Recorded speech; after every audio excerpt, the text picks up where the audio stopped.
Hello friends, welcome to Katiya DK education point. I am Divya और आज हमारी ईवीएस की क्लास है। ईवीएस एनसीईआरटी और पेडागोजी के क्वेश्चंस हम कर रहे थे।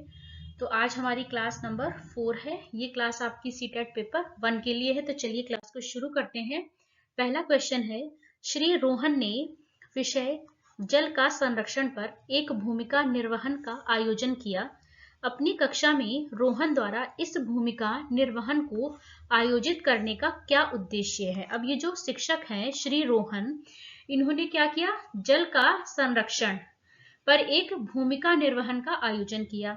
तो ये जो रोहन जी हैं, इनके द्वारा इस भूमिका निर्वहन को आयोजित करने का उद्देश्य क्या हो सकता है। तो पहला ऑप्शन है आपके सामने बेटा, वह विद्यार्थियों को भावी पीढ़ियों के लिए जल के संरक्षण की आवश्यकता के प्रति संवेदनशील बनाना चाहता है।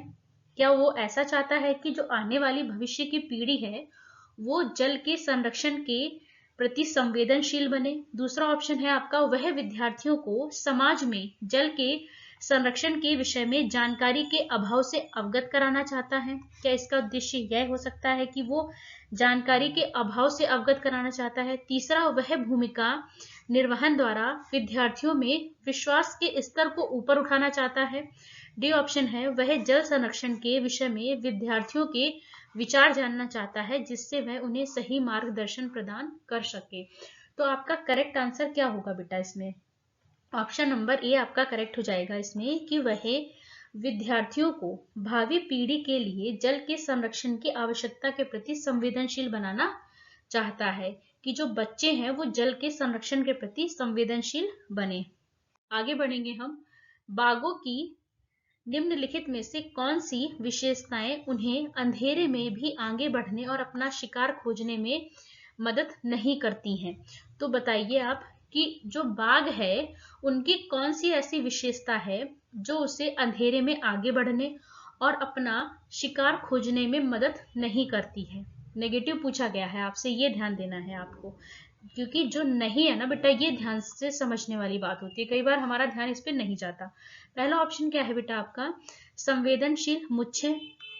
तो उसकी जो मुच्छें होती हैं बेटा वो तो सहायता करती हैं उसकी, तो ये तो होगा नहीं, ये तो पॉजिटिव है आपका। दूसरा क्या है, विभिन्न दिशाओं में कानों की गति। जो टाइगर होता है बेटा उसके जो कान हैं वो विभिन्न दिशाओं में घूम सकते हैं, तो ये भी हेल्प करेगा, है ना। तीसरा क्या है आपका, जोर से गर्जना। बेटा जो जोर से गर्जना है ना, ये उसकी शिकार ढूंढने में या आगे बढ़ने में कोई मदद नहीं करती है। ठीक है, तो आपसे क्या पूछा गया, नहीं। तो नेगेटिव का आंसर क्या होगा, नेगेटिव। तो ऑप्शन नंबर 3 जो है वो आपका करेक्ट हो जाएगा। ये गलत हो गया, ये भी गलत हो गया, ये सही हो जाएगा। और सुनने का तीव्र अभ्यास तो मदद करता है उसको शिकार को ढूंढने में। तो आपसे नहीं पूछा गया था, तो ऑप्शन नंबर 3 जोर से गर्जना, उसकी जो जोर से गर्जना है वो उसका शिकार ढूंढने में या आगे बढ़ने में मदद नहीं करती है। आगे बढ़ेंगे हम। जल थीम से संबंधित सामाजिक सांस्कृतिक मुद्दों को प्रभावी ढंग से सीखा जा सकता है। जो आपकी थीम है जल, उससे संबंधित सामाजिक सांस्कृतिक मुद्दों को प्रभावी ढंग से कैसे सीखा जा सकता है बेटा। पहला ऑप्शन है भूमिका निर्वाह के द्वारा, रोल प्ले के द्वारा। दूसरा क्या है, बच्चों के बीच में वास्तविक संवाद के द्वारा। ये बात भी बिल्कुल ठीक है, भूमिका निर्वाह भी आपका ठीक है, और बच्चों के बीच आप वास्तविक संवाद कराएं, ये भी ठीक है। तीसरा क्या है, क्षेत्र भ्रमण द्वारा, फील्ड ट्रिप द्वारा, ये भी बिल्कुल ठीक है। डी ऑप्शन क्या है आपका, प्रदर्शन और गृह कार्य द्वारा। बेटा गृह कार्य और प्रदर्शन ये गलत है आपका। ठीक है, होमवर्क के द्वारा आप उसको सामाजिक सांस्कृतिक मुद्दों को कैसे सिखा सकते हैं। होमवर्क तो फिर गलत हो गया ना, ये क्या दिया यहाँ, गृह कार्य द्वारा, ये गलत हो गया। तो ए, बी और सी आपका सही हो जाएगा। ऑप्शन नंबर 1 ए, बी और सी क्या है आपका करेक्ट आंसर हो जाएगा। आगे बढ़ेंगे हम।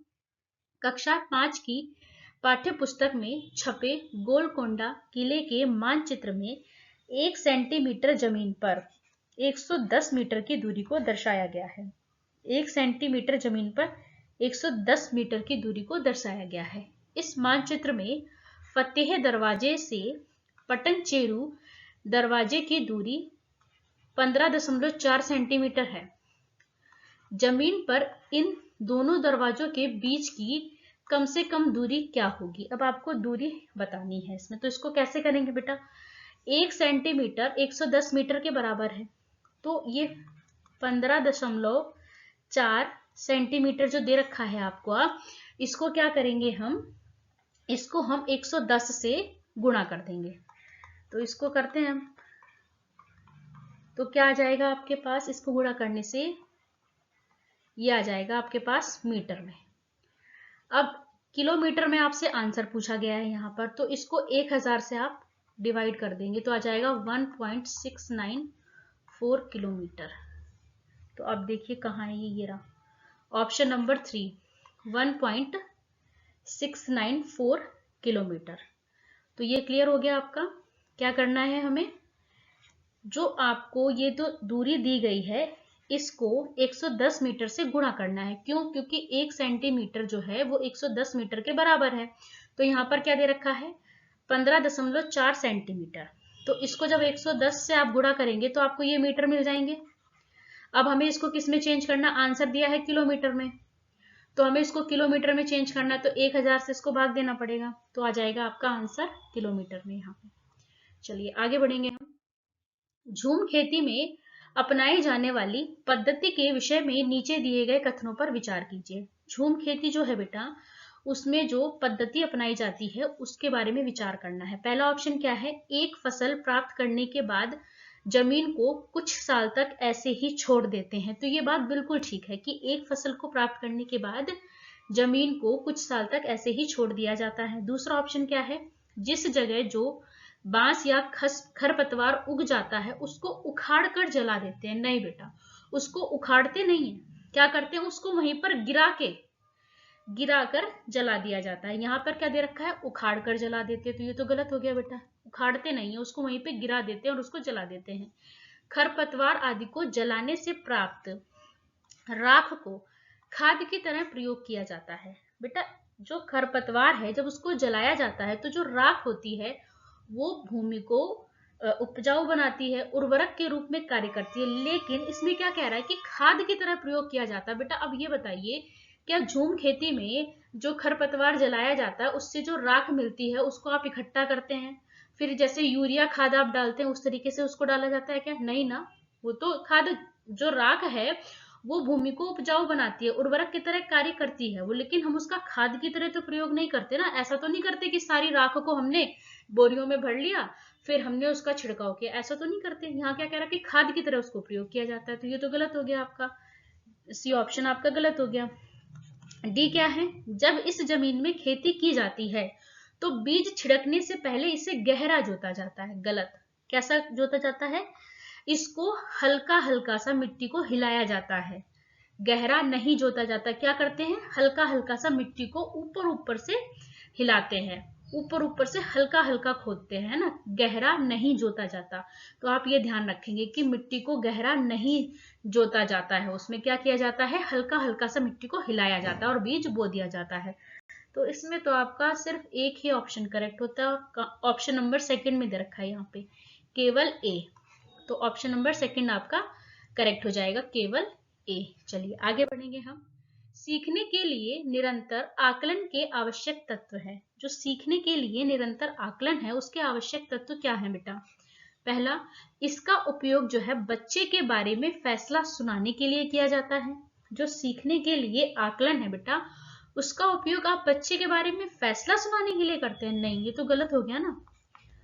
बच्चे के सीखने का आप जो निरंतर आकलन करते हैं तो उसका उद्देश्य बच्चों के बारे में फैसला सुनाना नहीं होता, ये गलत है। दूसरा ऑप्शन क्या है, इसे सीखने की स्थितियों में निहित किया जाना चाहिए। ये बात बिल्कुल ठीक है, बच्चे की जो सीखने की स्थिति है उसमें इसको निहित किया जाना चाहिए, ये पॉजिटिव है आपका।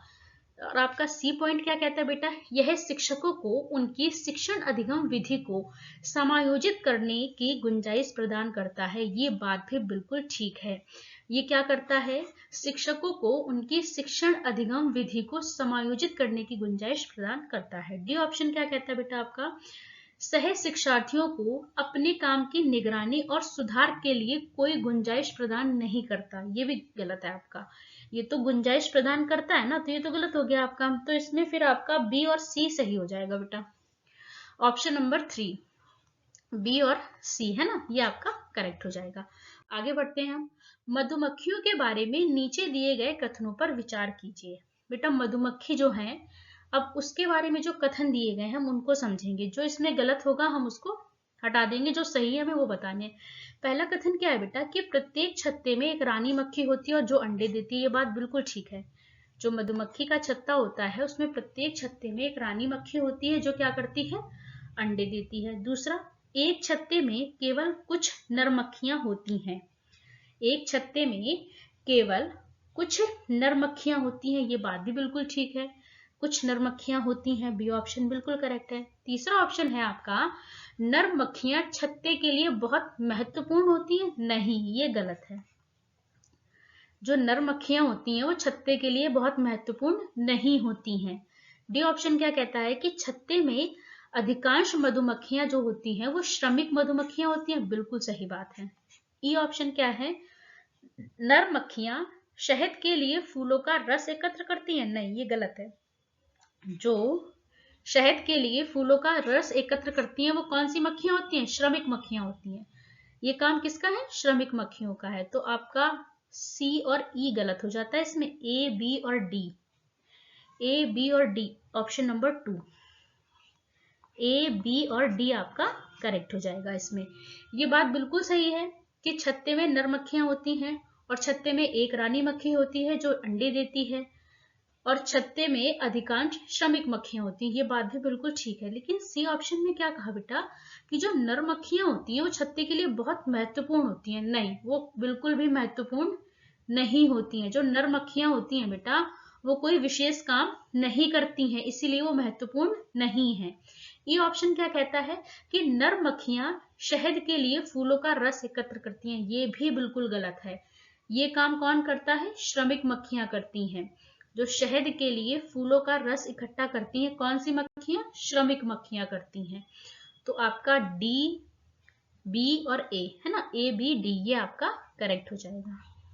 चलिए आगे बढ़ेंगे हम। नेक्स्ट क्वेश्चन है आपका, उर्वरकों की अपेक्षा खेतों में खाद का उपयोग करने की सलाह दी जाती है क्योंकि। अब इसमें क्या है बेटा, उर्वरकों की अपेक्षा खेतों में खाद का प्रयोग करने की सलाह दी जाती है क्योंकि खाद जैव निम्नीकरण है। दूसरा ऑप्शन है आपका, खाद से एक प्रबल रासायनिक अभिक्रिया नहीं होती है। तीसरा ऑप्शन है, खाद से मृदा में सूक्ष्म रंध्र बनते हैं। डी ऑप्शन है, खाद की बड़ी मात्रा में आवश्यकता होती है। तो आप बताइए इसमें से कौन से कथन सही। आपका डी ऑप्शन गलत है कि खाद की बड़ी मात्रा में आवश्यकता होती है, ये गलत है आपका। बाकी ए बी और सी आपके करेक्ट हो जाएंगे। तो ए बी सी आपका करेक्ट हो जाएगा। चलिए आगे बढ़ेंगे हम।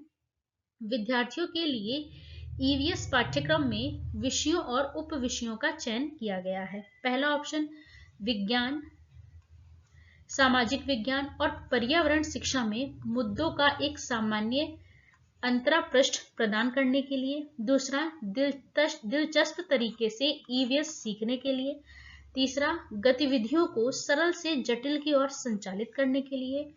डी ऑप्शन है आपका, पर्यावरण की बेहतर समझ विकसित करने के लिए। तो इसमें से आपसे क्या पूछा गया है कि जो विद्यार्थी हैं उनको ईवीएस जो है पाठ्यक्रम में विषयों और उप विषयों का चयन किया गया है, तो क्यों किया गया है। क्या इसलिए कि विज्ञान, सामाजिक विज्ञान और पर्यावरण शिक्षा के मुद्दों का एक सामान्य अंतरापृष्ठ प्रदान करने के लिए, या फिर दिलचस्प तरीके से ईवीएस सीखने के लिए, या फिर गतिविधियों को सरल से जटिल की ओर संचालित करने के लिए, या फिर आपका पर्यावरण की बेहतर समझ विकसित करने के लिए। तो ऑप्शन नंबर डी आपका बिल्कुल करेक्ट होगा बेटा। इसमें ऐसा क्यों किया गया है, ताकि बच्चा जो है वो पर्यावरण को बेहतर ढंग से समझ सके। इसीलिए इसमें विषयों और पाठ्यक्रम में विषयों और उप विषयों का चयन किया गया है ताकि बच्चा उसको बेहतर ढंग से समझ सके। आगे बढ़ेंगे हम। खेजड़ी वृक्ष के बारे में निम्नलिखित कथनों पर विचार कीजिए और बताइए कि निम्नलिखित में से कौन सा कथन सत्य है। खेजड़ी जो वृक्ष है बेटा वो कहाँ पाया जाता है, रेगिस्तानी इलाकों में पाया जाता है। बिल्कुल ठीक बात है ये। लोग इसकी फलियों को पकाकर खाते हैं, ये बात भी बिल्कुल ठीक है।